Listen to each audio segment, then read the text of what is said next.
Awal cerita ada anak muda bernama Nai memiliki rumah yang disewakan di dekat kebun bersalju. Karena rumahnya berhantu, ia memanggil biksu.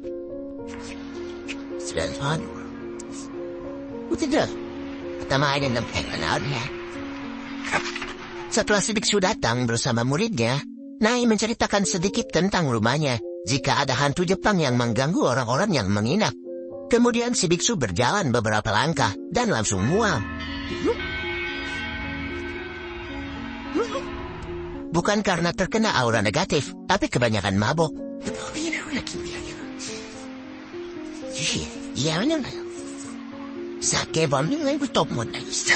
Dan memang mereka adalah biksu gadungan. Kemudian mereka menyuruh Nai untuk tetap di luar, dan mereka pun masuk ke dalam.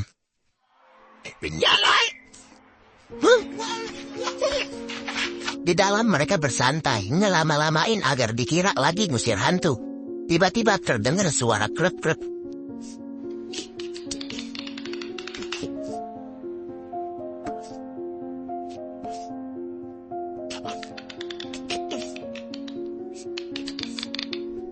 Setelah ditelusuri, suara itu berasal dari pisau cutter. Terdengar lagi suara pisau yang dibanting-banting, dan mereka masih santuy.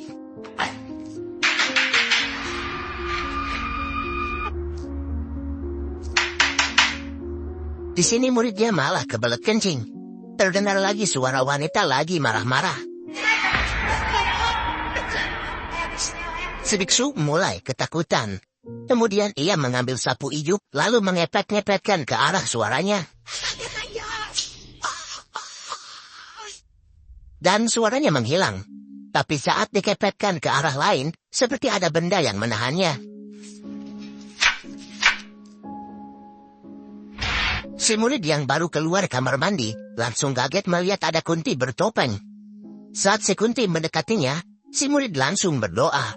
Tapi mereka lupa, jika hantu yang mereka lawan gak ngerti bahasa Thailand, mereka mengganti doanya pakai bahasa Jepang sebisanya.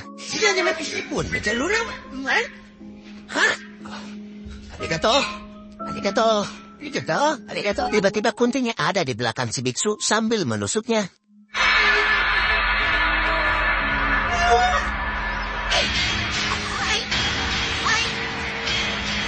Beberapa waktu kemudian, ada sekelompok orang dari Thailand menyewa rumah itu untuk kebutuhan syuting video musik. Nai tidak memberitahukan mereka jika rumahnya berhantu. Ia hanya memberitahukan jika ada satu kamar yang sedang diperbaiki. Setelah itu ia pergi. Mereka berjumlah 6 orang, tapi yang diceritakan hanya beberapa saja, biar gak pusing.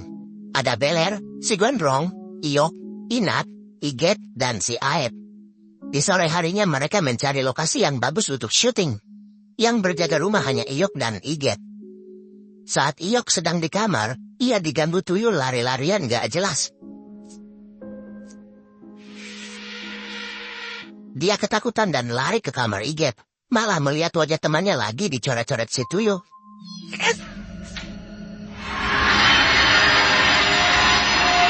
Setelah teman-temannya coming home, mereka memberitahukan kejadiannya. Tapi teman-temannya tidak percaya dan aktivitas kembali seperti biasa. Saat berkumpul, tiba-tiba ada wanita nyelonong masuk, lalu menatap Inat.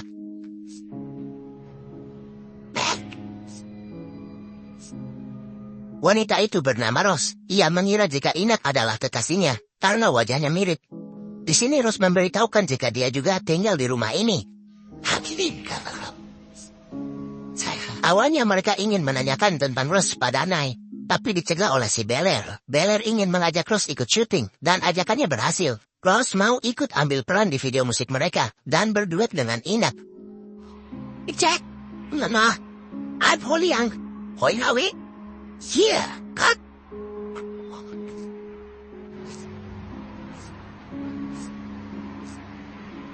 Namai, lepas lah. Di sisi lain, Sina yang mengetahui jika mereka sedang syuting, kembali ke rumah itu dengan seorang dukun yang diimpor dari India, bernama Ganesha. Nai memberitahukan jika ada beberapa hantu di rumah itu. Dan kebetulan, Ganesha juga sudah melihat hantunya. Dia mulai komat-kamit gak jelas, terus goyang-goyang kayak orang cacingan.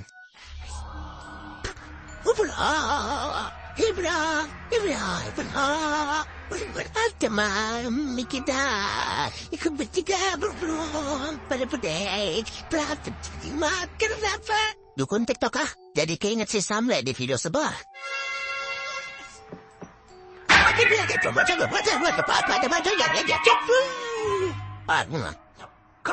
Kemudian dia masuk ke dalam, duduk dengan santai sambil modud.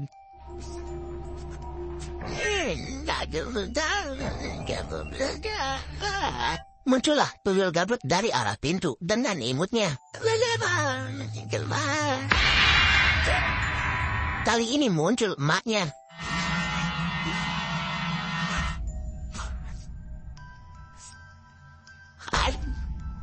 Adik itu Michael kita dan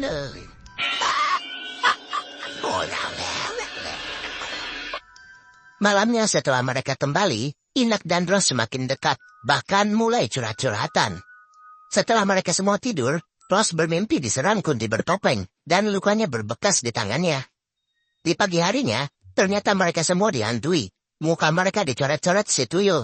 Hanya Inak yang tidak diapa-apain, dan dia tidak percaya dengan perhantuan. Kemudian mereka melanjutkan syutingnya. Di sini Ross memberitahukan jika teror hantu yang dialami teman-temannya itu benar, sambil menunjukkan lukanya. Inak langsung kaget dan memberitahukan hal itu pada teman-temannya. Ketika mereka semua melihat lagi ke arah Ross sudah menghilang entah kemana, dan bahkan tidak ditemukan. Mereka pun kembali ke rumah, tapi karena kuncinya hilang, mereka harus membobol pintunya. Dan si Beler berusaha menemukan kunci cadangan yang mungkin saja disimpan di belakang rumah. Di adegan ini si Gondrong malah melihat Kunti ngintip dari pintu.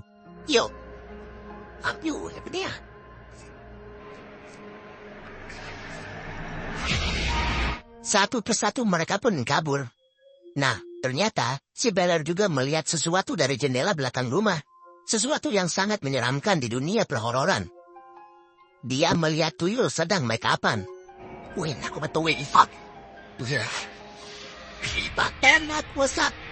Lantas mereka pergi ke rumah Nai untuk menanyakan apa yang terjadi. Ditambah lagi barang-barang mereka masih ada di sana. Sekarang Nai memberitahukan semua kejadiannya. Tapi saat ditanyakan tentang Ross, ia tidak tahu tentang wanita itu. Kemudian Inak izin pergi ke toilet.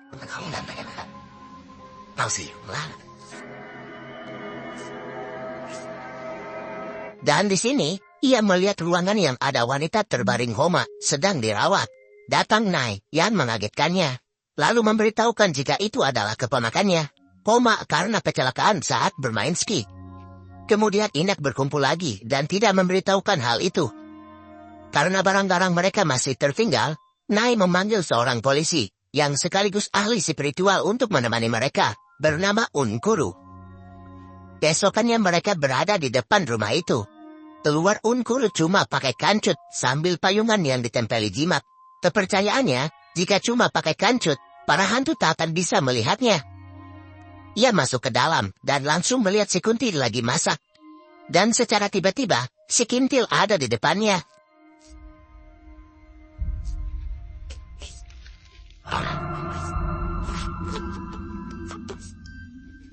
Setelah itu ia pergi keluar dengan santai. Lalu mengatakan jika triknya aman, para hantu tak bisa melihatnya. Ya mau tak mau mereka mengikuti gayanya, tapi satu payung dua orang. Setelah di dalam, mereka melihat si Kunti lagi gabut. Mereka pun bergerak secara perlahan. Dan kali ini, Kuntinya lagi chattingan.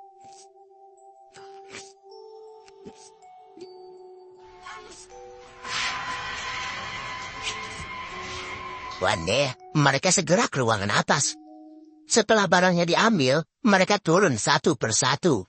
Malah melihat si Kunti lagi sesapu.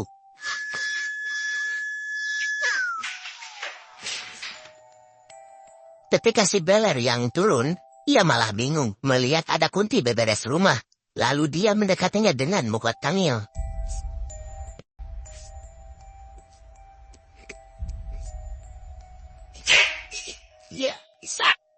Tapi ia lupa jika dirinya gak pakai payung. mereka langsung ngacir.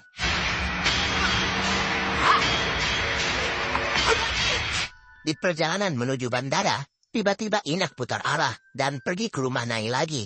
Tanpa sepengetahuan Nai, mereka semua sekarang berada di ruangan Rose. Dari alat-alat dan obat-obatan yang tergeletak, mereka menyimpulkan jika Nai seorang psiko. Inak malah ingin kembali ke rumah berhantu itu.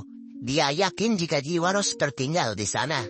Akhirnya mereka kembali lagi dengan senjata seadanya. Inak mulai mencari Rose. Beberapa dari mereka berjaga. Beler, Iget, dan Aep berjaga di pintu keluar. Kebetulan si Aep kebelet kencing. Sisanya berjaga di ruang tamu. Inak berhasil menemukan Rose dan memberitahukan jika tubuhnya ada di rumah Nai. Seketika ingatan Rose pulih. Ia ingat tindakan kekejaman yang dilakukan Nai. Dan jiwanya pun menghilang. Di adegan si Beler, keluar si Aep kesurupan tuyul, lalu berjalan ke depan si Beler. Tanpa menunjukkan rasa takutnya, Beler berjalan dengan santai ke kamar mandi.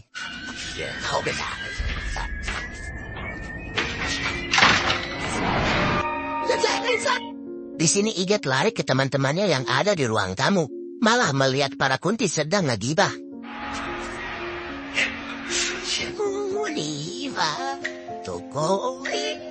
Tiba-tiba si kunti satunya kebelet ingin kencing. Lalu pergi ke kamar mandi yang di dalamnya ada si Beler.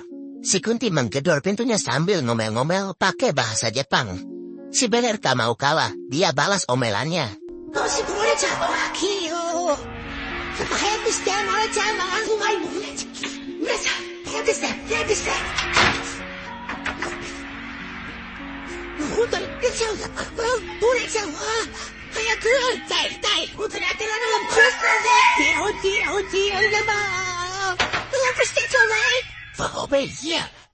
Tiba-tiba si Aep berjalan mendekati kunti bertopeng. Teman-temannya hanya terdiam. Sekarang muncul lagi si Beler yang kesurupan, menghadang teman-temannya yang ingin kabur.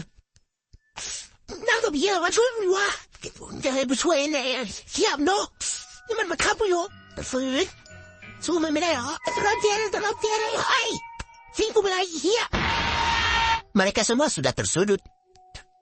Datang Unkuru pakai kancut, lalu menyegel para hantunya.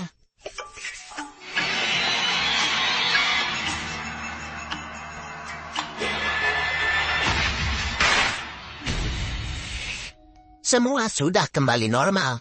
Di adegan Sinai saat akan memindahkan Rose, ia dikagetkan kedatangan mereka. Datang Unkuru ke ruangannya, Nai langsung menembaknya. Dan dia juga menyerang mereka.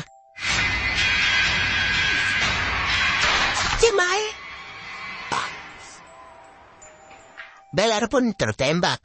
Syukurnya Nai berhasil dikalahkan karena arwah Rose menusuknya.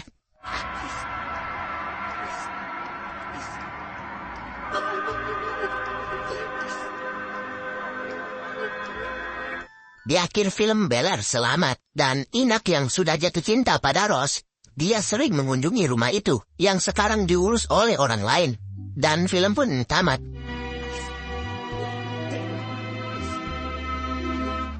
Lord.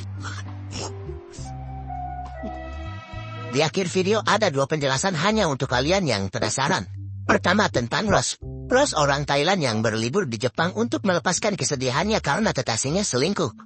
Ia menyewa rumah itu karena dekat di daerah bermain ski.